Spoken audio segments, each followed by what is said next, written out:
अली भाई, पाकिस्तान की judiciary system इसका एक बहुत बड़ा पिलर है पाकिस्तान के कॉन्स्टिट्यूशन का, लेकिन इसका रोल पाकिस्तान में जिस तरीके से रहा है वो हम सब लोगों ने देखा है। अभी रिसेंटली एक फ़ैसला आया है जुल्फ़िकार अली भुट्टो का, तो उसमें 40 साल बाद जुल्फ़िकार अली भुट्टो को आज़ाद कर दिया गया फाइनली, कि जो ये बातें सारी हुई थी गलत हुई थी।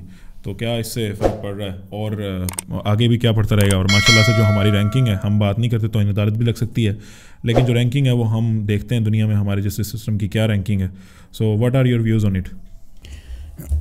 अगर तो आप पाकिस्तान में रहते हैं और आप पाकिस्तान के हालात को जानते हैं तो आपको पता होगा कि आपको रैंकिंग देखने की ज़रूरत ही नहीं है। ठीक है, पाकिस्तान के जो भी मसाइल हैं ना, इन मसाइल को अगर किसी ने पैदा किया है, ठीक है, और उनमें से तो जो पॉलिटिकल लोगों के साथ विक्टिमाइजेशन हुई है, पाकिस्तान के पॉलिटिकल जो हैं, पाकिस्तान के पॉलिटिकल लीडर्स हैं जो उनको विक्टिमाइज़ किया जाता है ना, तो उसके साथ उसका हथियार बनती है हमेशा जुडिशरी। पाकिस्तान के जो मार्शल लॉ जितने भी लगे हैं सबको जवाज़ दिया है जुडिशरी ने, सबको वैलिडेट किया है पाकिस्तान की जुडिशरी ने। पाकिस्तान की जुडिशरी ने इस जो भी मार्शल लॉ के एडमिनिस्ट्रेटर थे, ठीक है, डिक्टेटर थे, उनको हक दिया आइन में तब्दीली करने का, अपनी मर्ज़ी का आइन बनाने का। ठीक है, ये सब कुछ पाकिस्तान की जुडिशरी ने किया। रिसेंटली आप देख लें, जैसा कि जो कि डिसीजन आया था PTI के ख़िलाफ़ बैट का, ठीक है, आपने एक पॉलिटिकल पार्टी जो कि आपको नज़र आ रहा था कि पाकिस्तान के इस वक्त जो वोटर हैं वो उस पार्टी के साथ हैं, आपने उन वोटर्स को डिसइनफ्रेंचाइज कर दिया। ठीक है, आपने उनसे एक जो इंतखाबी निशान छीन लिया। आप उसमें आसानी से ये काम कर सकते थे कि भाई उनको जुर्माना करें, उनको कहेंगे आप इलेक्शन के बाद इलेक्शन करा लें, अपना जो था इलेक्शन करवा लें, लेकिन आपने नहीं किया, आपने उनसे सिंबल ले लिया। उन्होंने आपसे कहा कि सर आप हमें कोई और सिंबल दे दें, कम से कम पार्टी एक सिंबल पे इलेक्शन लड़े। ये पीपल्स पार्टी के साथ पहले हो चुका था, पीपल्स पार्टी से एक सिंबल लिया गया था, उनको दूसरा सिंबल दे दिया गया था। पहले उनके पास तलवार भी था, अब वो जो दो पार्टीज हैं, खैर छोड़े, तीर हैं, दो पार्टीज हैं, एक साथ एक गनवा भुट्टो वाली पार्टी है एक जी, आगे तो उनके साथ जो था आप ये कर सकते थे, आप PTI को कोई और दे सकते थे इंतखाबी निशान, आपने नहीं दिया। ठीक है, उसकी वजह से जो इसमें यह है ना कि उनको तो औजारी आला, आतिशी आला मिल गया, पहले उनका तीर था तो तलवार मिल गया, इनको तो ये कहा गया था कि क्रिकेट का कोई भी निशान इनको लॉट नहीं करना। नहीं हुआ ना, यही तो मसला नहीं हुआ। ठीक है, उससे हुआ क्या, आपके जो सारे वोटर्स का हक आपने छीना। अब जो मखसूस नशिस्तें PTI को नहीं मिल रही, आपने वो उनका हक छीना। ठीक है, ये सब कुछ आपने कर दिया और आपके ख्याल में ये आपने बहुत अच्छा डिसीजन किया। वो लोग कहते हैं बहुत अच्छा डिसीजन था। ठीक है, हर डिसीजन की जो है ना आप आइन में से उसको कर सकते हैं। आप हर जो अब भुट्टो साहब का जो खिलाफ जो डिसीजन आया था ना, आप उसको आइनी तौर पे देखें ना, वो कहेंगे जी इसके खिलाफ जी सबूत थे, ये था वो था, आइन इसकी सज़ा ये कहता है, हम इसकी सज़ा दे दी। आप इसकी भी यही दे सकते हैं।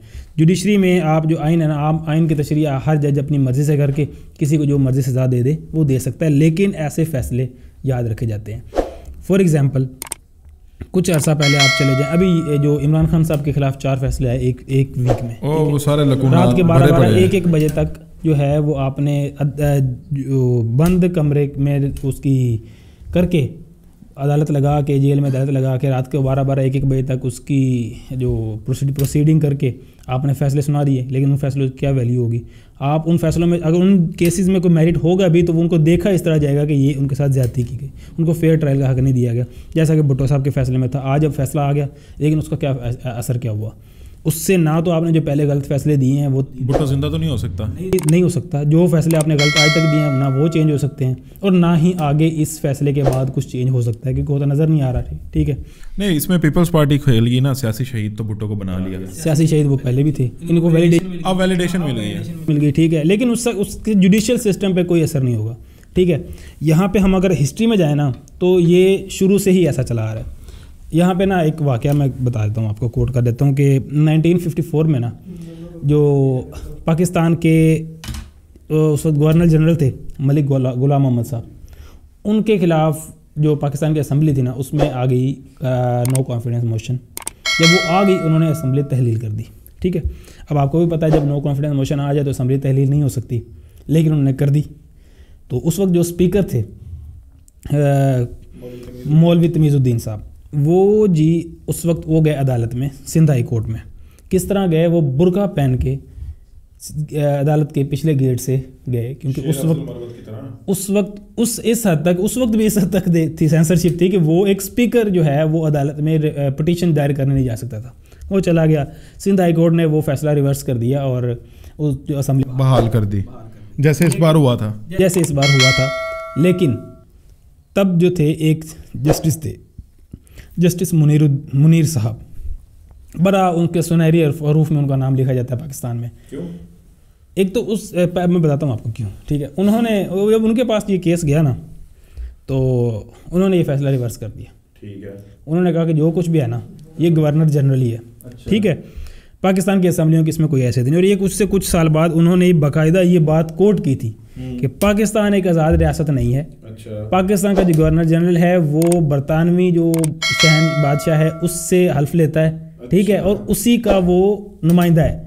तो जो असम्बलियाँ हैं ना, ये किसी किस्म की कोई जो मायने नहीं रखती। उस टाइम पे जो सही इंटेलिजेंस थी हमारी, जो माईदाता थी, वो सारी MI6 थी।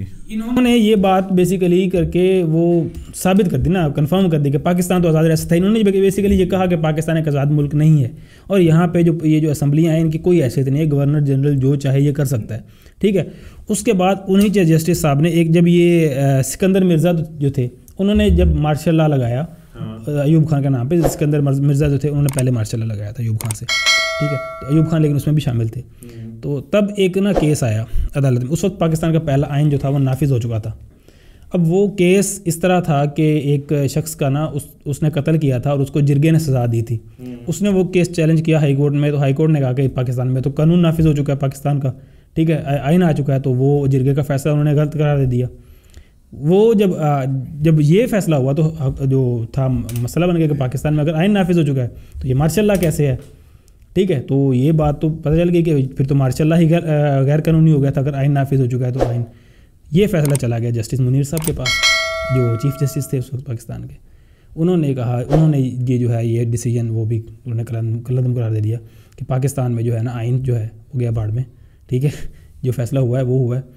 उससे फिर ये हुआ कि जो भी वो मार्शल लॉ था उसको वैलिडेशन मिल गई, तो वो मार्शल लॉ फिर कंटिन्यू किया। अयूब खान ने वो मार्शल लॉ लगाया। उसी की तरह इस तरह वो जस्टिस मुनीर जो थे वो कहते हैं कि ये बहुत ही काबिल शख्स थे। इनकी बाकायदा किताबें पढ़ाई जाती थी लॉ के स्टूडेंट्स को उस वक्त भी। ठीक है, लेकिन ये उनके फ़ैसले थे जो कि आज तक लोगों को पता है कि उन्होंने कैसे अच्छे फ़ैसले दिए थे। उसके बाद भी जैसे फ़ैसले भुट्टो साहब के ख़िलाफ़ आए, उसके बाद जो 90s में जो कुछ होता रहा, अदालतों ने जो जैसा भी मामलात किए। ठीक है, और मुशर्रफ साहब के दौर में जो अदालतें जिन्होंने उनको कहा था कि जी आप आइन में तब्दीली कर लें, जो मर्ज़ी कर लें, तो ये जो फ़ैसले थे वो आप कानूनी तौर पे तो उनको जैसा मर्ज़ी जवाब पेश कर लें, लेकिन वो रहते तो हैं आपके जो तारीख़ में कि आपने इस मुल्क के साथ जो भी हुआ है उसमें हथियार जो थी वो जुडिशरी थी, हमेशा से रही है और शायद आज भी है। क्या कह सकते हैं हम इस पर।